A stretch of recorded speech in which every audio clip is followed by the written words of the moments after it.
Hello again, everybody. Welcome to the Retro Monster Truck Review. As I'm given a hand signal by my guest here, Colby. Geez, I didn't know we had that kind of a relationship. My goodness. Today we're talking USHRA Buffalo, New York, 1987. This is Rich Stadium, where the Buffalo Bills play, and it's also the site of one of, if not the best, USHRA events in history. This is one that people always talk about. That's right, and it's one of those events with a lot of mystique, a lot of what ifs, and frankly, some weird broadcast practices, for lack of a better way to put it, that people kind of wonder about to this day. But luckily for us here at the Retro Monster Truck Review, we have the answers to a lot of that mystique in this episode. Yeah, and it only took what 30 some odd years for it all to come to the forefront and be Yeah, brought to the top. The cream always rises to the top, everybody. In the intro to this, we get a lot of pulling, obviously, and I always call like the first half of this broadcast. Oh, it's just the intro to the monster trucks. I don't.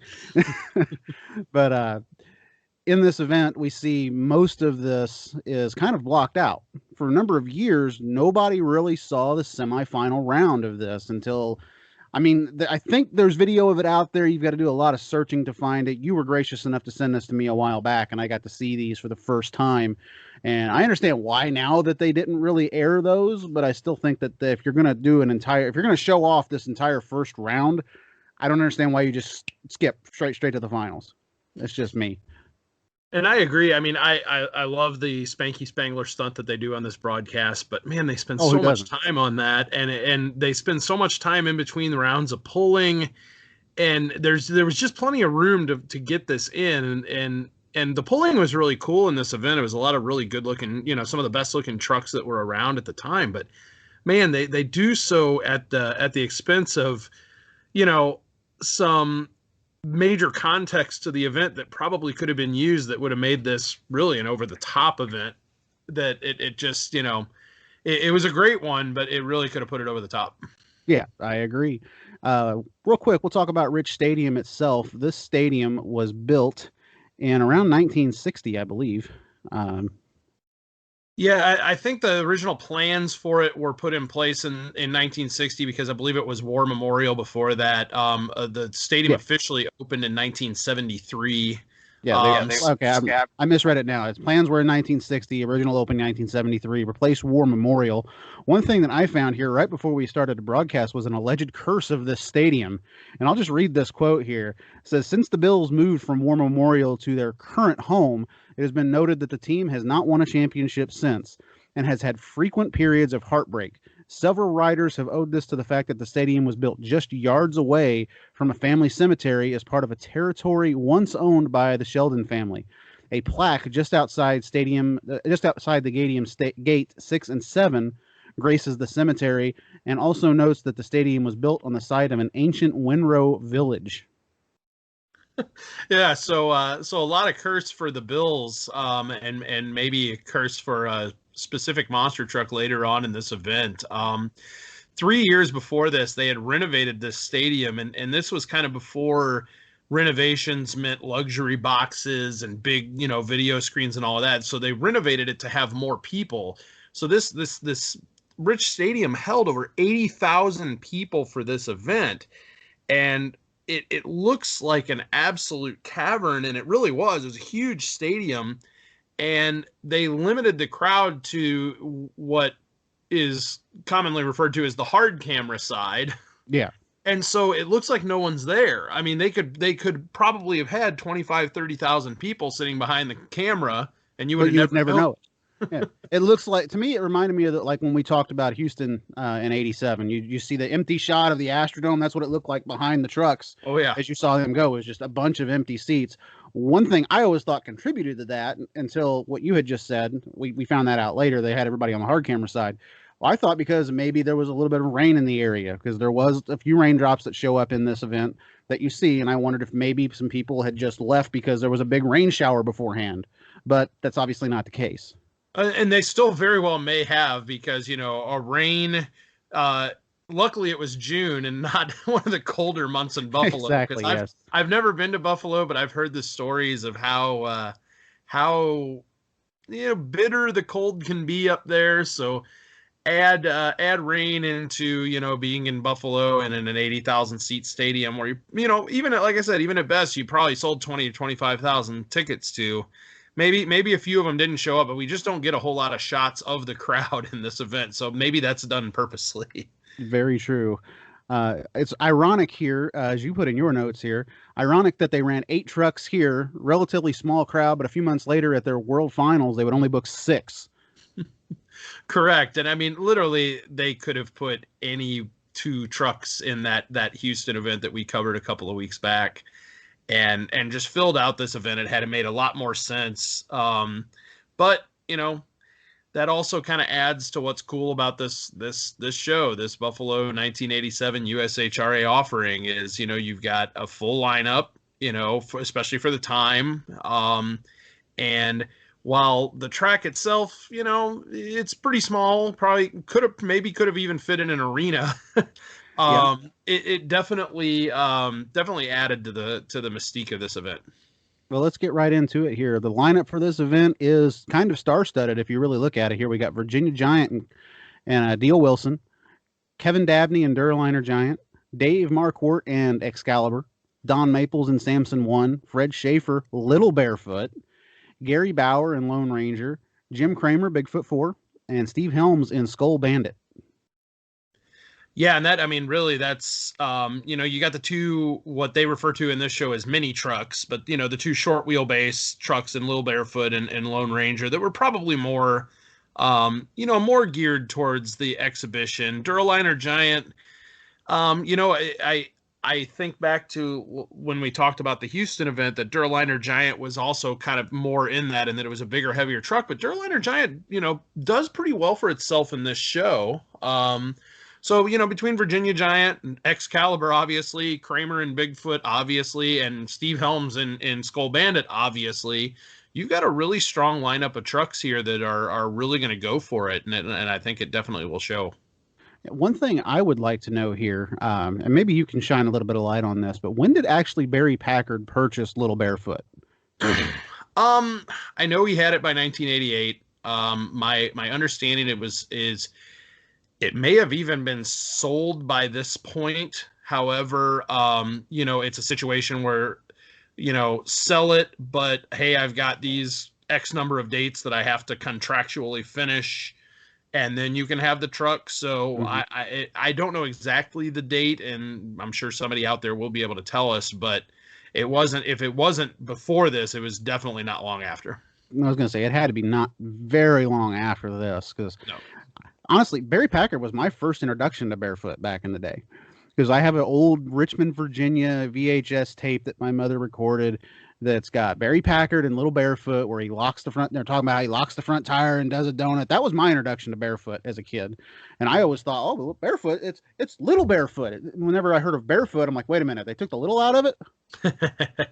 and interesting that truck. I mean, even just a couple of years after that, Barry Packard kind of became an arena madman in that truck, and it went through different variations of paint and name and all of that, but he really drove that truck hard, especially on some of the smaller tours. I've seen some footage of the truck up in Canada in a tour of all the like kind of smaller arenas up there, just absolutely skying that little thing out in an arena and going past vertical on wheelies, and just he really drove that truck pretty hard, and it's hard to believe when you look at it at this event in 1987 that truck would be going as hard and as big as it would just a few years later. Yeah, very true. The announcers here, we got Bob Kurtz and Mike Galloway. Of course, Mike Galloway, one of the veteran United States Hot Rod Association announcers. And Bob Kurtz is somebody I had never heard of until this event, and you've got a little more insight on Bob. Yeah, and before we get to Bob, I mean, Mike Galloway, obviously Monster Truck Hall of Famer, one of one of our 2 inductees if you're talking about the International Monster Truck Museum and Hall of Fame thus far that are full-time announcers. Bob Kurtz is actually currently in 2021 the play-by-play guy for the Minnesota Wild team in the NHL. He also spent some time with the Boston Red Sox and the Minnesota Twins in MLB, as well as the Boston Bruins and the old Minnesota North Stars in the NHL. So Bob Kurtz, and it's interesting when you see some of these old events on ESPN, and you see guys like JP Dellacamera from the Houston event, or Bob Kurtz, or Ken Brew, and realize that these guys went on to some pretty substantial and well documented careers afterwards. But they got their start a lot of times, or at least early exposure in some of these old USHRA events. Yeah, so it's kind of neat to see that. Yeah, one guy that always jumps out to me as somebody that I never knew did anything other than monster trucks was Gary Lee. I remember watching him back in the day and thinking, he's the only thing he ever does is monster trucks. And then I saw him on the Indy 500 one year, and I'm like, wait a second, Gary Lee, you're out of your element here, sir. But that's just kind of what we get used to with them. But yeah, that's what we grew up watching them on. And then when you see him somewhere else, you're like, I know that guy. Yeah, exactly. First thing we notice here, like I was just saying a little bit ago, is it's spitting a little bit of rain. We see a few clips, interestingly, at the beginning of the show of the semifinal round that we don't see later in the show. I always thought that was kind of weird that they highlighted the semifinal race here between, I believe it was Duraliner Giant and Excalibur that they highlight. And they even reference it in the final round. We'll get to that a little later on, but they reference it. They reference the semifinals on the announcing, but they don't show it. Yeah, but they don't show it. And it's like I said, it's one of those things that went down for a number of years is like the big mystery in monster trucks. Yep. Where'd this semifinal round go? But before we can get there, we got to go through round number 1. And it's the Battle of the Giants in round number 1. We get Virginia Giant and Duraliner Giant. Obviously, we got 2 giants of competitors here. Yeah, we do. And 2 trucks that looking at this course, and they start on a tabletop, which is a very interesting design, but I guess they kind of did that quite a bit. I know the Minneapolis show in '87 they did the same thing. It was actually a very similar course to this. Was it Pontiac? It was one of the Pontiac shows as well, like that. I think in Motor Rock. Correct. Yeah. It was a very. There's actually a couple of Pontiac shows that happened. The one in Motor on Motor Rock in 1986, and then there was one in early '87. I want to say it's January or February of '87 that also ran a somewhat similar course to this, and so they did this a lot in their stadium shows with a tabletop, a small run up to either a set of cars or 2 sets. In this case, it was 6 cars, 1 set of 6 cars. A little bit of dirt running up to it which was also kind of novel for the USHRA at the time. They didn't do dirt ramps. They were the Iron Wall series, for lack of a better way to put it. And I kind of like that. Well, it was different. It was unique. Yeah, correct. And it made for a little bit more of an obstacle. And then a little bit longer run. I'd say the first run between the tabletop and the cars was maybe 40 feet. Second run probably closer to 60 feet, and then another tabletop with the finish flags on the top. Where the finish line would be, and they say that you had to trip the flags, but that didn't necessarily happen. Necessarily doesn't happen right out of the gate right here. Yeah, exactly. One thing I noticed in rewatching this back, I didn't actually put this in the notes, but when you see there's a shot at after this race is over with, you see the end, like an end zone camera, and you see the flagman jump up in the air, and when he's midway up in the air, that's when Dale Wilson just books it. He doesn't even have the flag waved, and Dale's already off the line, heading down the track. Virginia Giant gets a heck of a hole shot because of that. I would almost call it a red light, honestly. But Virginia Giant gets a little bit of a hole shot, but honestly, Duraliner Giant kind of comes from behind and sneaks the victory out right here in pretty convincing fashion by the time they get to the line. Correct. And looking at the car sets, the near lane where Virginia Giant is, near lane to the camera side where Virginia Giant is, has a station wagon in it. And Virginia Giant lands on the car right before that, and it almost seems like the station wagon, like as he kind of smashes into that car right before it, he kind of has to then climb the station wagon, for lack of a better way to put it, and that really slows him up. And Duraliner Giant makes a much better and much smoother hit over the cars, and that that really seemed to be all it took. As strange as it sounds, I actually think that the truck's weight kind of played a little bit more. Yep, I was just about ready to say that. I think the weight and the height of that truck when it slams into those cars propelled it forward straight through them, almost like a tank. Hits it and just Correct. propels Yeah. straight through it. Exactly. And when do you ever say the taller, heavier truck had the Exactly. advantage because it was taller and heavier in a race? But sure enough, it seemed to do so, and it really seemed, and especially the last car.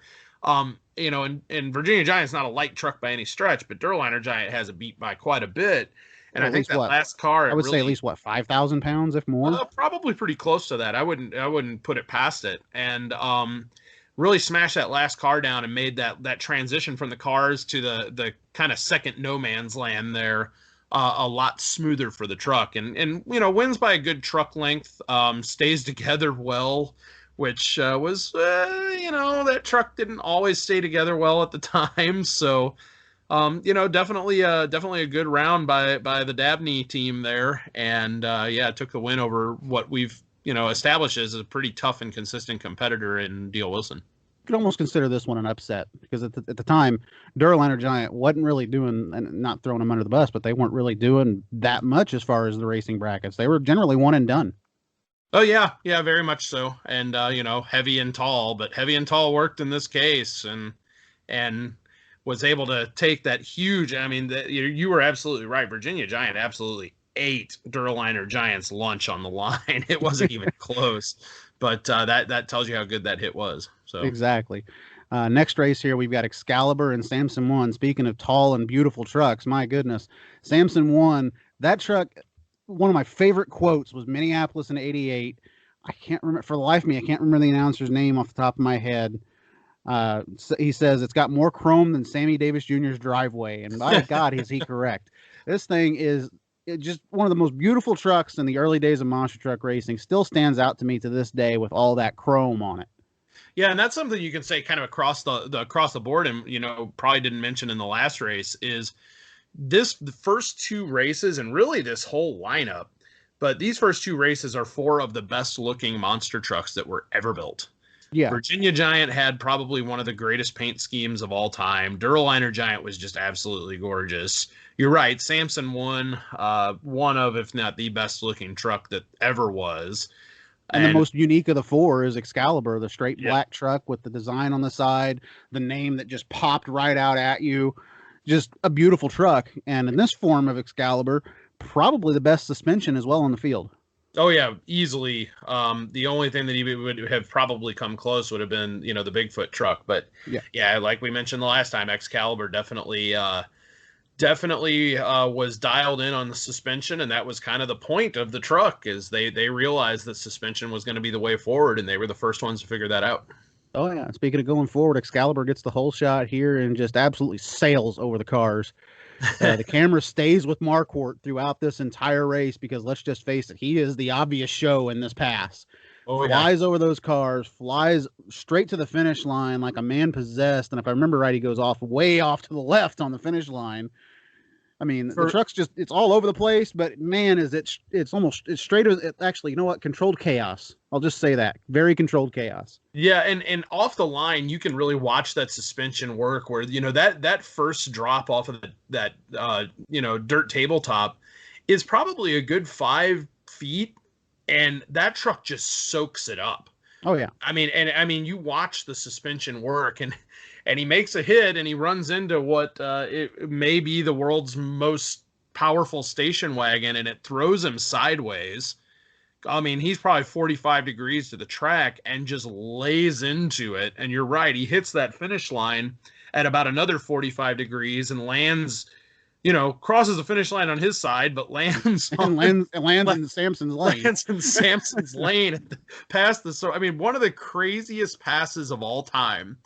And just entertaining, but for any fans of a big blue Ford like yours truly at the time, you want to talk about one of the scariest passes you've ever seen, because how can Bigfoot beat this guy? And that that was the question at the time was, now we know that, Excalibur was one of, if not the first, the year before this to beat Bigfoot in a straight up race. And, at the time I didn't know that. All I knew is here's this crazy black truck flying all over the place. And, how is Jim Kramer going to pull this off? But man, what a race, what a round by Excalibur. Oh yeah. And honestly, probably didn't need to push that truck that hard in that race. but for some reason, Dave Marquardt, as I'm probably going to say many times every time we cover an Excalibur race, did not know how to keep his foot off the floorboard. And that's why Excalibur was so cool. I mean, Yeah. that's why it was one of the coolest trucks of all time. Is just those guys, Mike and Dave. They did not know how to keep their foot off the throttle, and it was fun. It was fun to watch. Every time that truck would come out, you knew something cool was going to happen. Yep. Honestly, it puts me into the mind. The mystique of Gravedigger was always, here's this guy, this crazy guy from North Carolina that's going to go out and just run this truck absolutely as hard as they possibly can. I think the originator of that might have been the Excalibur bunch back in the day. Oh yeah, yeah, yeah. So they were the ones that were just running that truck as hard as it could possibly go, as fast as it could possibly go, and really putting on, like I said, it was the show of this round. Oh, absolutely. And I mean, still to this day, that is one of the most entertaining single passes you will ever see, you know, of all time. It's just so much fun to watch that pass. Oh yeah. We're about to go to commercial here, but Mike Galloway says, hey, Excalibur's going to take on Duraliner Giant in the semifinals. However, we don't actually get to see it. Yep. I don't get the point of hyping. We were kind of talking about it earlier. I don't get the point of hyping this race up and talking about it if you're not going to show the race. It's a bit of false advertising as far as I'm concerned.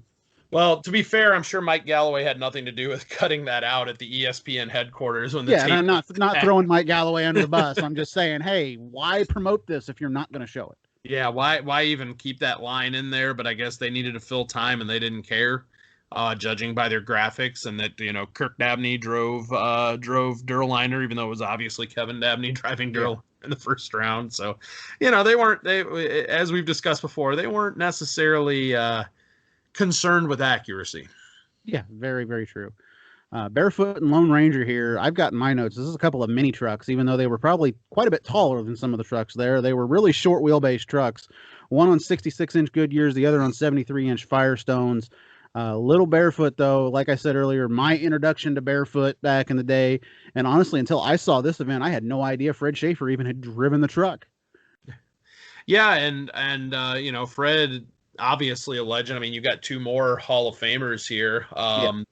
You know, and really this lineup is almost completely made up of Hall of Famers, minus one.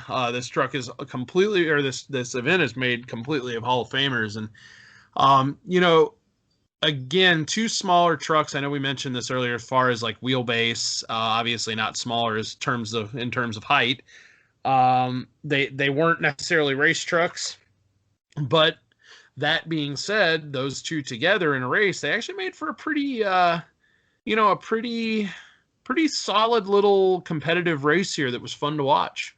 Yeah, a bit surprising to see Barefoot be beaten out of the hole. However, this was Little Barefoot. Like I said, it was known for an exhibition style event. It really didn't have the giant horsepower motor that most of Fred's trucks had up to that point. Over the cars, though, Fred pulls even. And as they get off the cars, Fred has a slight bit of a lead, but he starts bouncing a bit. Gary gets down clean, accelerates to the final hill, and Bob Kurtz says, dead heat. Yep, dead heat. And, you know, from the broadcast view of it, it definitely looks like it because, you know, you're looking at it head on, and it sure does look awfully close. I think in reality, it was probably close to a tire difference, but yeah, you know, these two trucks were very, very evenly matched, and it definitely showed. Yeah, we weren't really shown a side angle of the finish here. We had to really depend on the ISO camera at the end to see it. Bad production quality as far as I'm concerned on that, but they give Barefoot the win, and he's going to take on the winner of this next race, which is one of the races that if anybody ever wants to watch old school monster truck racing, this is one I always point to. Bigfoot 4 Skull Crusher. Yeah, absolutely. And just you had two teams that historically, both before and after this, really didn't get along, and that's, you know, that's reality. That's not you know, that's not hype. That's they did not like each other all that much. And that you know, that California team, they definitely put out some serious competition at the time. Actually, you know, they mentioned that they had just switched over from the V8 or from the Jaguar motor, the V12 Jaguar motor, to a V8, and as much as that sounds, this sounds counterintuitive, that's actually a huge performance upgrade Yeah. for that truck. We mentioned one of the early Pontiac shows, and actually, as I jogged through my notes, the Pontiac show from earlier that year was February 7th of '87, and the Bandits truck actually is running the Jaguar motor, and having seen the footage of that untelevised February event, that nowhere near the power, nowhere near Oh the yeah. power. They And probably had a so, little bit more acceleration when they put the 454 in there.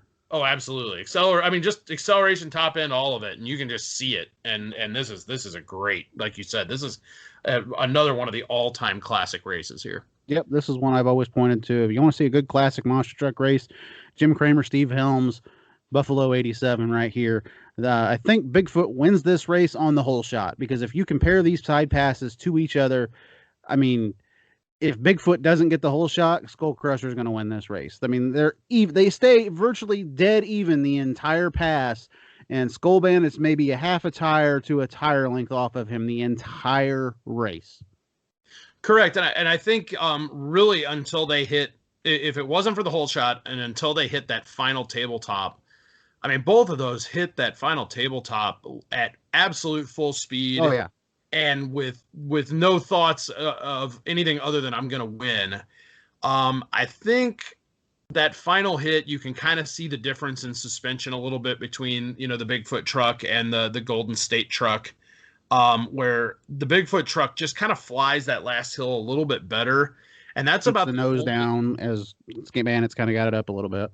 correct. And I think that's really about the only place where Kramer kind of, other than the start, which you're right, that whole shot was big, and there's been a lot of sleeping on the line in this event so far. I think Especially in that left lane. yeah, exactly. And I think every single race has been asleep on the line. Somebody, and I think you're right, is almost all that left lane. But wow, what a run. I mean, just that last jump, and Mike Galloway with just a legendary call for this race. And yeah, you're right. This is definitely a race of the year candidate right here. Oh yeah, one of the like I put in my notes. This is another candidate for race '87. We've got Mad Dog Crimson Crusher. We've got Houston '87 with Bigfoot and Barefoot. And now we've got this one right here. That's just a dead straight drag between two, like you said, two teams that probably didn't like each other very much, going down. Now though, we go into the semifinals, but we don't get to see it on the broadcast because that's how they aired it for some reason. Excalibur and Durliner Giant. We do get to see a little bit of this, like we'd said earlier in the intro to this event. Excalibur just walks away from Durliner here, huge leap over the cars, and then again kicks into the left just a little bit off the finish line, but still Excalibur just drives straight through this track. Correct. And before we go too much into this, we're able to comment on this through the Monster Truck Hall of Fame. Actually through Yes, the absolutely. footage donation from Gary Bauer of Lone Ranger. This is actually out of his library that we were able to see the semifinal round out of this. Kind of an interesting note before we go into this is, Bigfoot, and I can't remember if it's first or final round. No, it's after the first round. Bigfoot actually does an exhibition crush of some old Chevy pickup trucks. Just finishes that race, and the race against Bandits, gets out of the truck, and you see this all on the broadcast itself, where he gets out of the truck, he checks the front end, he immediately jumps back in the truck, drives around, and does this exhibition car crush that I guess is a sponsor deal. So what a workhorse truck, Oh yeah, to do Ford that. can do anything. Yeah, but getting back to the first semifinal race between Durliner Giant and Excalibur, they both left the line together, which is the first time that's happened all night, and literally that's pretty much all they did together in this race, because Excalibur, the most straight and narrow, probably the fastest pass of the entire event, just straight and narrow, perfect over the cars, perfect over the final hill, just a perfect pass. Yeah. And again, you just get back to, what is it going to take to beat this guy? Because he is on a rail tonight. This track is perfect for the truck. The truck and driver are perfect for the track. It's just what a pass. Again, just absolutely perfect. Oh yeah. I I mean, he nails it from point A to point B, straight down the track. Excalibur just walks away with it. Yeah, Plain and simple win here for that big truck, correct. Excalibur. And if you look in the far lane, there's something that I'm going to mention now that comes into play a little later on. Durliner Giant, as it kind of comes down off of the cars, kind of lands on the cars and comes down off of it, you see a little bit of smoke coming up out of the exhaust on the truck. Mm-hmm. Just a little bit. It doesn't last long. It quits, almost immediately upon landing at the end of the track.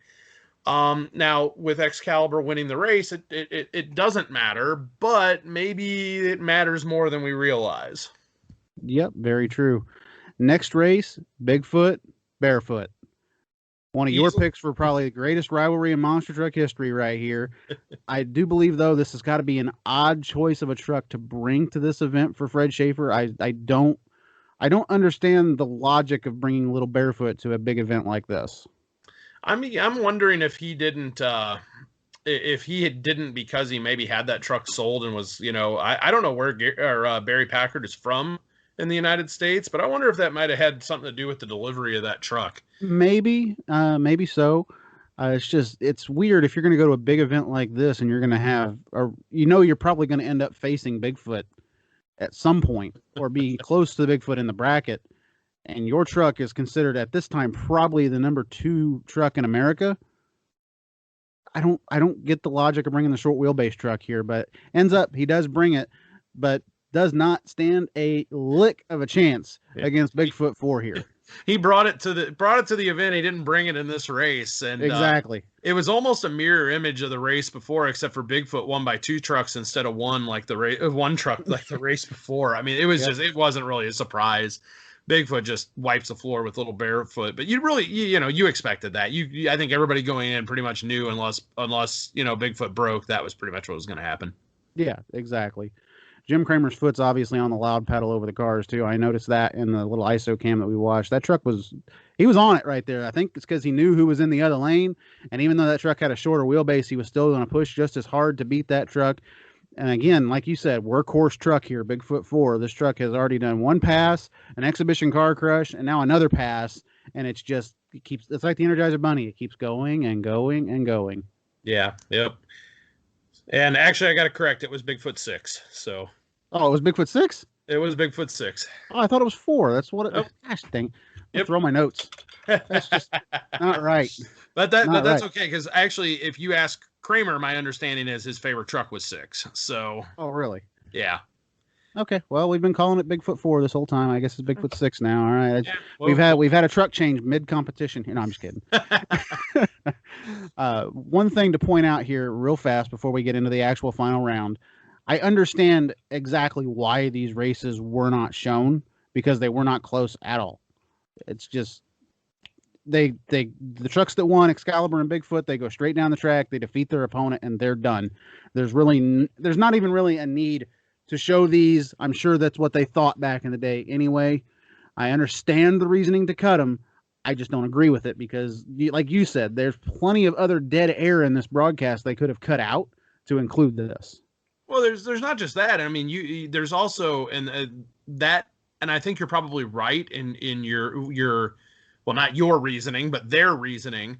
But it's incredibly short-sighted when you think you're taking these 2 just insane trucks that you're going to have against each other in the final round, and you can show, hey, which one of these crazy guys is going to win this final round race? Look at what they just did in the previous round. It wasn't even close. You're getting the 2 fastest trucks in the world. Yeah, exactly. Who's going to come out on top? And you really could have created a lot of intrigue, but they weren't into intrigue. They were into filling airspace and filling airspace and filling and showing as much spectacle as they could. Yeah, and again, this probably aired at about 11 p.m. on ESPN to fill a hole in their broadcasts. Yeah.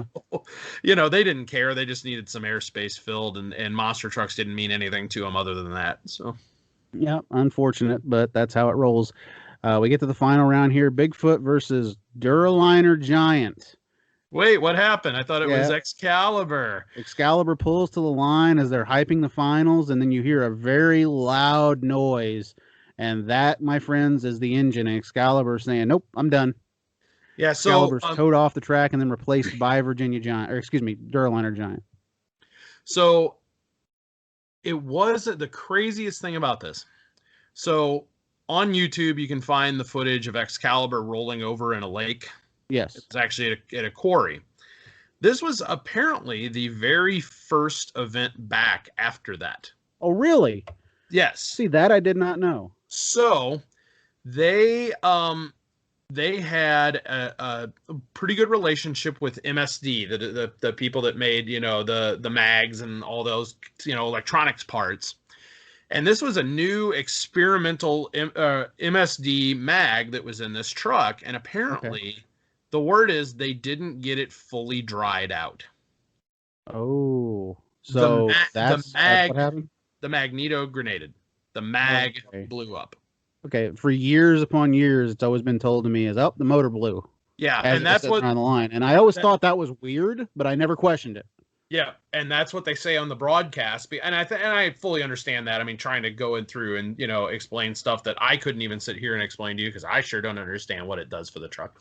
But that and I actually got that info from our RC racing buddy Dan Wyatt, who is probably the biggest Excalibur fan on the planet. And gave me all of that info. Now, shout out to Dan Wyatt, though. He's done a lot in the RC community, and he knows quite a bit about that black truck from up there. Oh, he does. Anyway, though, final round here: Bigfoot, Duraliner Giant. Probably a big mismatch, in all honesty, and probably actually to go back to the whole Excalibur situation. One of the first times in the sport's history where you're probably sitting there with bated breath going, oh my goodness, we're going to see this. And then, oh. Yeah. Like and the whole stadium kind of lets out that collective groan. Yeah. Like, no. And that's the what if of this event. I mean, this, you at the time, and I really think that, there's a chance that had this event gone down a little differently. I know the beginning of the next year, Excalibur was starting to make a few passes for the other series. And, politics being what they were basically told, hey, you're not allowed to run that other series and keep running for us. And they had a pretty sweet deal, my understanding was, with the USHRA people, because USHRA knew what they had in that truck. And, this could have been one of those, that could have put Excalibur on that pedestal. Well before USA 1, well before Gravedigger. They could have been the one on that pedestal. These are the guys that are out there beating Bigfoot on a regular basis. Yeah. And honestly, that, like I had talked to you years ago about this, I think one of the biggest what ifs in monster truck history is what if Excalibur was in TNT? Yeah, and Excalibur was briefly in TNT for just a few very, minutes. very, very briefly. You never saw it. I don't believe you ever saw it on TV. No, it was never on TV. It was there. Yeah, you still need to find those clips, by the way. I've been dying to see those clips. I know you have Excalibur and TNT. You're holding out on me. I'm dying to see those. Actually, one of those events is kind of an interesting event historically, in that Excalibur races in TNT. The driver of Excalibur, in his very, very, very first racing event, won Charlie Pauken. Oh, yeah? And that's the night that Awesome Kong rolled over. And the very next weekend or 2 weekends after that is when they had the Louisville event. Okay, yeah, I've seen the clip of Awesome Kong rolling over. We might have watched that one. Yeah, just very and I would have to look and remember exactly where it was. I think it was somewhere in Ohio, but I've been known to be wrong. It might have been Indiana, but long story short is that was a very historic event and one of the very few times that you ever saw Excalibur run that series. But yeah, it's just you're right. The what ifs of Buffalo 1987 and how much further Excalibur would have, that name would have gone if it would have raced and beaten Bigfoot in this race. Wow. I mean, just you think of the historical differences in this sport that would have been made at that moment. Yeah, and that happens in a lot of sports where if this one moment would have just been slightly different a certain way, put you in the mind of the old Marvel What If comics or the DC Elseworlds and stuff like that. But anyway, though, we get to the final round. Bigfoot, Duraliner Giant here. Bigfoot gets the whole shot, but Dabney really doesn't lay over for him. Dabney's even with Kramer to the cars.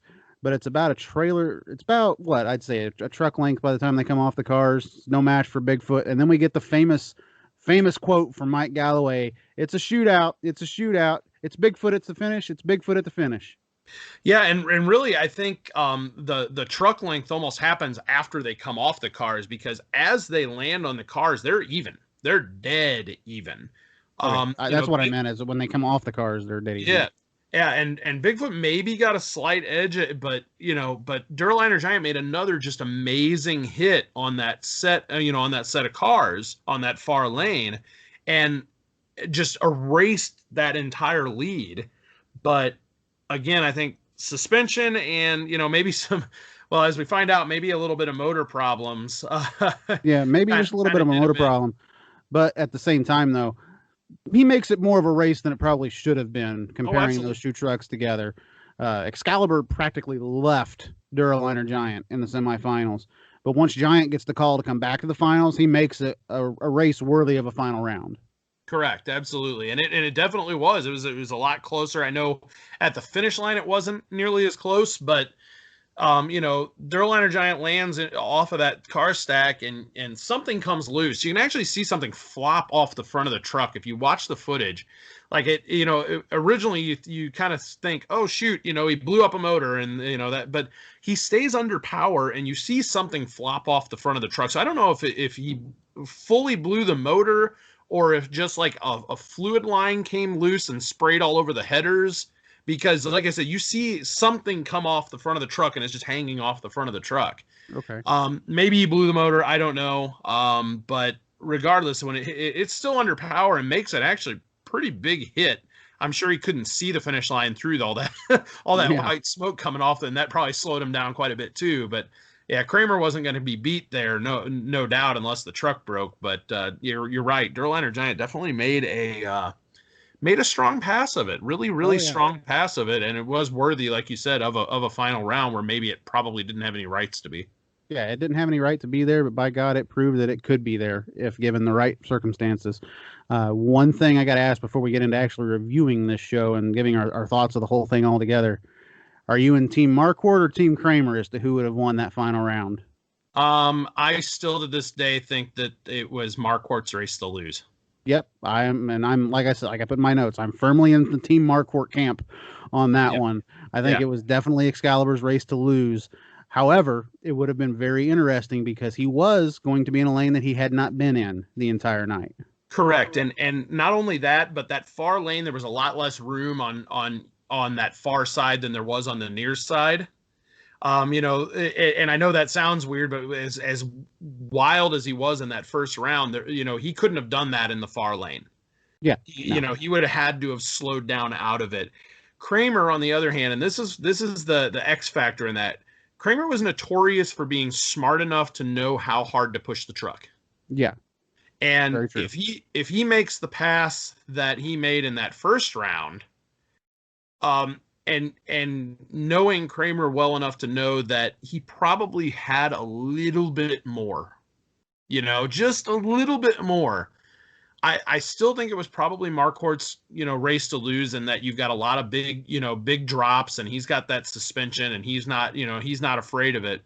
But if he got even slightly sideways like he did in that first round, Kramer's going to eat him up. So, I really, like I said, I think Marquardt probably takes that one in a heads up situation, but I don't see any situation involving Jim Kramer as being a sure bet. No, not at all. Kramer was probably in the early days of monster truck racing. I would consider him like Dale Earnhardt, Richard Petty, that kind of caliber of a driver behind the wheel. He's extremely tough to beat, and when you did get a win over him, that deserved to be celebrated with as many beers or as many wine coolers, whatever you drink afterwards. By God, you earned it after beating Jim Kramer. Absolutely. But anyway, though, as we get to the end of this show, this event, for like I said, a number of years, fans have talked about and debated on and argued about, caused world wars on Facebook over. So many people have utterly craved to see those semifinal races too, including myself. Just wondering how they went down after all these years and finally getting to see those semifinals, thanks to you and thanks to Gary Bauer and International Monster Truck Museum and Hall of Fame. It's something that it made my eyes light up as like a childhood glee inside of them. Just like I'd see something that's never been seen before. That is really cool, and I thank you for that. As far as the actual production of the event, though, I got to go a 6 out of 10. I think that they could have done a lot better as far as producing this show than what they did. But like you have said before, and like you're probably always going to say about these events, aired at 11 o'clock or midnight on ESPN, and they didn't really care.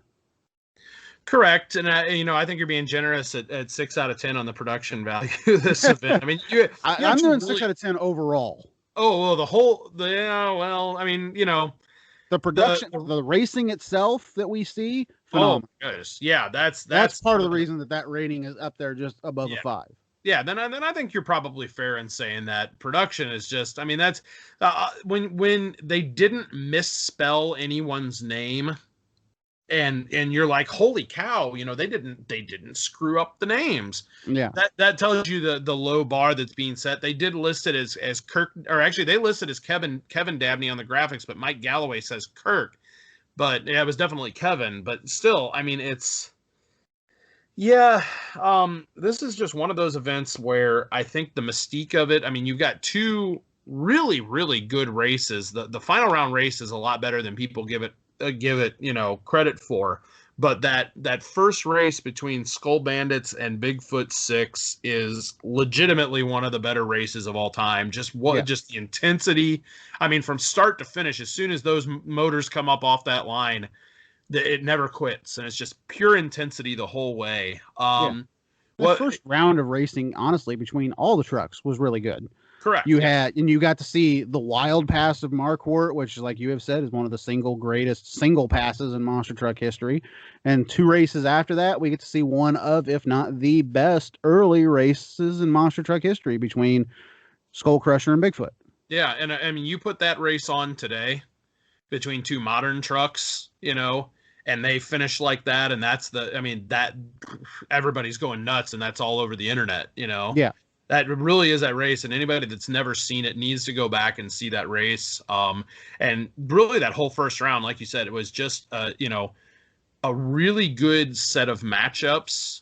Even the matchup that was obviously completely lopsided in Samson versus Excalibur produced one of the craziest moments in the history of the sport. So yeah, exactly. Yeah, that adds to that, and then there's just the mystique later on of what would have happened had that not gone wrong with Excalibur. I've heard stories that, and I don't see this on the tape, but it does cut in and out of the act, of the full event when you see the home footage. But apparently Jim Kramer gets down out of his truck and goes over and asks them what's wrong, and they're still trying to figure it out. And a bit more colorfully than this says, "Get this truck started, I want to race you." Exactly. So Kramer wanted it as bad. I mean, trust me, Kramer knew who those guys were just as much as they knew who he was. And I mean, they had already, that was already a huge rivalry in the sport that doesn't get played up these days nearly as much. And I think that's just because, maybe even because of this event, there was such a divergence of paths of those two teams. One question I have for you, and you may know the answer to this, you may not. When Excalibur did defeat Bigfoot, was Kramer behind the wheel? Yes. Okay. Yeah, that's probably the reason that Kramer wanted that truck. Oh, absolutely. No doubt. Anytime Kramer and I know you guys just talked about it with the Pontiac event against Bainter. Yeah. Anytime Kramer lost, Kramer wanted to race that truck and was going to make sure that he didn't lose. So I hate to see, I hate, and at the same time would love to have seen what Kramer would have done in that final round against Excalibur, because anytime, and it was, it was the year before, it was in Toronto that Excalibur beat Bigfoot in the semifinals of that event. The very next year in Toronto, I want to say Excalibur breaks and Bigfoot doesn't get his chance to race him. So I think this was the next time that they were lined up against each other. And real quick, before we end this, there's been a debate, not a giant debate, but there has been a debate over who was the first truck to beat Bigfoot. If you look at it on paper, it's technically Virginia Giant at a Philadelphia event where he beat Bob Chandler and Bigfoot 1, but the track is completely uneven. They basically have to stop each other at the end of the track. I think, honestly, if you're going to consider this, Excalibur is easily the first truck to defeat Bigfoot in a straight up race, in a straight up venue of that. And that's why you've got to give Excalibur some credit here. And that's exactly like we just talked about why Kramer hopped out of that truck and might have said a few colorful words, but he really wanted to get that thing fired because he wanted to prove that he could beat that truck. Oh, absolutely. And you know, the Philadelphia 86, I don't know when that event actually happened in comparison to the event in Toronto. I'd have to look up the dates on the two of them. I know that, you know, you have Bigfoot 1 at the Philadelphia event. Yeah. And so, you know, that was never a race truck. They did race it, but it was never a race truck. It was never meant to be a race truck. And you're right, that event really wasn't a race as much as it was dueling exhibition. Yeah. Yeah, I you know, people can debate it all they want, but if you want to talk about true heads-up competition on a true race course, yes, I think it was the Excalibur race in Toronto. Yep, I agree with you right there. Real quick, before we end the show here, I want to talk a little bit about what we do in, I believe it's the moon base that we have over there. Talk about MTRC and talk about all the stuff that we do over there, because it really is something special. Yeah, we, you know, me and a gentleman by the name of Travis Sutton, who's now become one of my really close friends. Shout out to Travis, you're awesome. I agree. You know, thank you, Travis. Yeah, he knows what for. Thank you. Yeah, oh yeah. Well, you're one of the most like talented people you'll ever meet. But you know, he and I had gotten to know each other through racing at another group's events, and you know, just we kind of have similar interests in that. You know, we always had wanted to see like a really good presentation put on for RC monster trucks.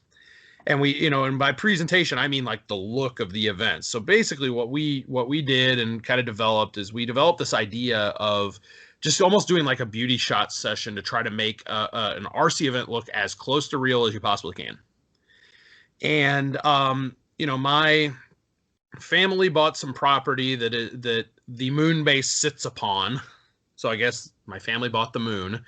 And exactly. I mean, Neil Armstrong's footprint is like off to our right when we race it. So. Yeah, and we got to be really careful not to run. I think Josh actually flipped one of his Gravedigger trucks like over the top of it at one point. And yeah, I'm not too careful with those trucks. Yeah, it is what it is. But so we kind of went overboard, and we bought, you know, this huge. It's a 60-foot long by 8-foot tall backdrop that is a crowd, and we put lighting in the barn that kind of the barn. It's a barn. I mean, it literally is an old barn in the middle of a field, you know, in the middle of nowhere. And we put this backdrop up. We put lighting that looks like an arena lighting, and just kept adding to the scale. You know, we use Barbie cars as opposed to like, you know, just the pre-molded, you know, RC car bodies. And we instead use Barbie cars that then I take a heat gun to and an old RC tire and actually crush to make it look like it was run over. Got tire prints and everything. Yeah,